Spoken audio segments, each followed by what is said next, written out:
Hello and नमस्ते everyone. आज चाहिँ म एकदमै एक्साइटेड छु है। सिधै घरबाट गाडी चढेर म आरएनएसी गएँ र सुजितालाई कुरे। एकछिन कुरेपछि सुजिता ज्यू पनि आउनुभयो अनि हामी गाडी चढेर गयौँ। कहाँ गयौँ भन्दा छाया सेन्टर। आज चाहिँ रसियन मुभी हेर्न चाहिँ हामी गएको थियौँ। यसको कहानी चाहिँ के हो भन्दा हाम्रो सरबाट चाहिँ टिकट आइपुगेको रहेछ 40 वटा।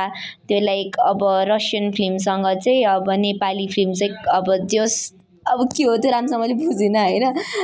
आथ्यो अनि त्यसपछि हामी सबैजना 40 वटा टिकट थियो अनि हामी फिल्म हेर्न गयौँ। बेसिकल्ली रसियन मुभी डे चाहिँ चलिरहेको रहेछ अनि हामी चाहिँ मुभी हेर्न गएको थियौँ। हाम्रो म्याम अनि हामी साथीहरू चाहिँ 15-16 जना थियौँ। 11 बजी पुगेको 12 बजी चाहिँ सुरु भयो। सबैजना चाहिँ अब मुभी हेर्नतिरलाई चाहिँ हामी लागेको थियौँ अनि वासरुम गएर मिरर सेल्फी खिच्यौँ। त्यहाँ चाहिँ बाहिर एकदम राम्रो राम्रो लाइटिङहरू राखिराख्नु भएको रहेछ अनि त्यहाँ पनि हामीले चाहिँ एकदमै फोटो खिच्यौँ।